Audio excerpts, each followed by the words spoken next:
Bienvenue sur Ménéam Podcast, le podcast qui parle de jeux vidéo. Hello, c'est Ménéam. Aujourd'hui, je voulais vraiment vous parler de Pokémon Champions qui sort aujourd'hui le 8 avril 2026 et c'était vraiment un podcast que je voulais faire.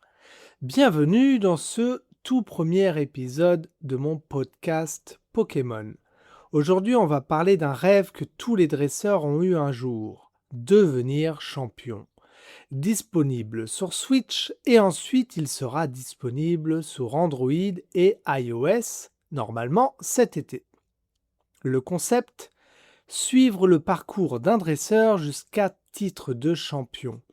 Être champion, ce n'est pas juste gagner des combats, c'est comprendre ses Pokémon, construire une équipe équilibrée et surtout ne jamais abandonner. Et vous, si vous étiez champion, quelle sera votre équipe? Imaginez, vous entrez dans la ligue Pokémon. La salle est immense, le silence est total, et en face de vous, le champion vous attend. Votre cœur bat vite. Votre premier Pokémon est prêt.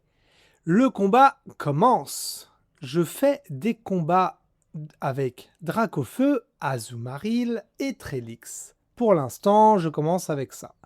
Et je m'en sors plutôt pas mal. Attention sur Pokémon Home, pour transférer vos Pokémon, beaucoup ne sont pas compatibles avec le jeu. Donc, j'avais que Pikachu, vraiment pas top.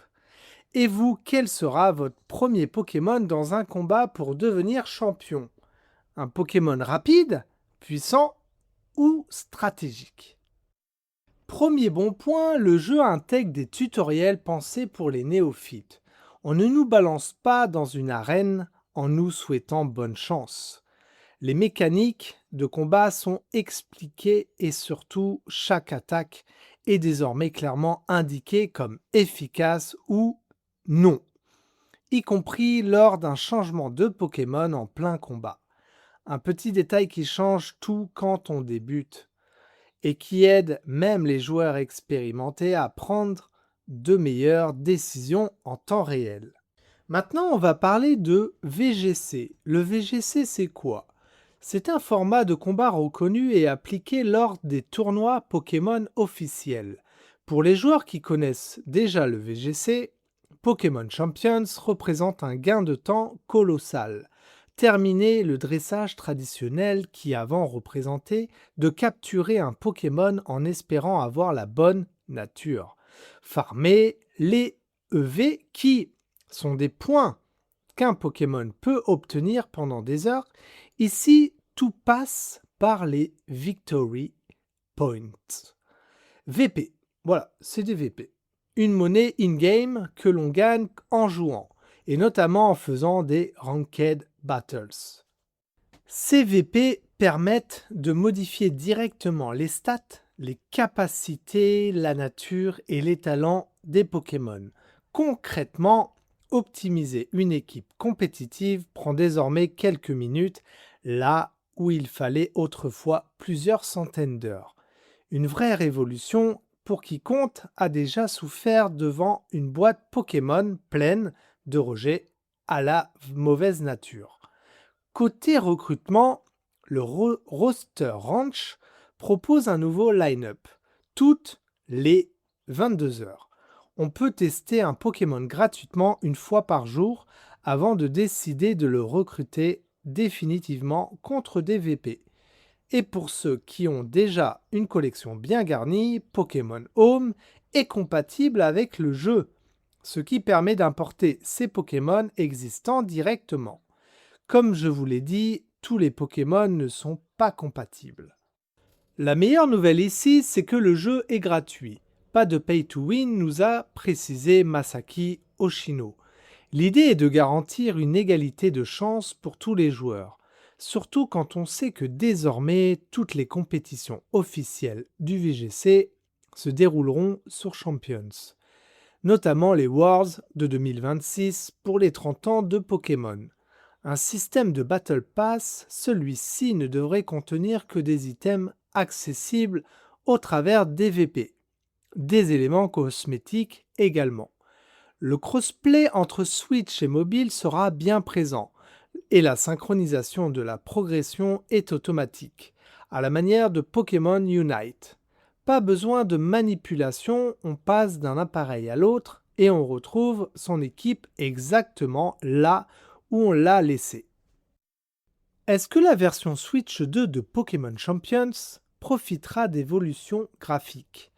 On ne va pas vous mentir, si vous espériez une claque technique sur Switch 2, il va falloir revoir vos attentes. Le jeu tourne à 30 fps sur toutes les plateformes, Switch 2 comprise. En revanche, la version Switch 2 bénéficiera d'une meilleure résolution que les autres. Sur smartphone, pas de paramètres graphiques à ajuster, mais The Pokémon Company a fait l'effort d'optimiser le jeu pour que les appareils d'entrée de gamme également y jouent, ce qui est cohérent avec la philosophie du titre de s'adresser au plus grand nombre. Est-ce décevant? Un peu au vu des graphismes du jeu qui sont franchement légers et retenus en arrière par cet aspect multiplateforme. Mais honnêtement, quand le cœur du jeu est purement stratégique, la technique devient un critère secondaire. Pokémon Champions n'est pas un jeu auquel on joue pour ses graphismes, c'est un jeu qu'on joue pour gagner. Le premier règlement des Ranked Battles à la sortie du jeu autorisera la méga évolution, avec notamment Méga Dracolos, confirmé dès le lancement. Les joueurs porteront un objet inédit, l'Omni Ring, un bracelet qui supportera toutes les mécaniques de la licence, comme la Terra Cristallisation, les Zen-Move ou le Dynamax. Masaki Oshino reconnaît que faire cohabiter ces 4 systèmes de combat sera un défi, mais promet de l'équilibrage au fil des mises à jour. Les règlements changeront régulièrement pour renouveler la méta et des patchs de balance sont prévus de façon régulière. Un mode spectateur est également au programme, parfait pour suivre les parties des meilleurs joueurs et apprendre de ceux-ci. L'accessibilité est au rendez-vous, la gratuité est un argument de poids et la synchronisation automatique entre appareils est le genre de confort indispensable qui enlève tout point de friction possible. Merci d'avoir suivi ce podcast sur Pokémon et du coup je vous dis à la prochaine pour de nouveaux jeux.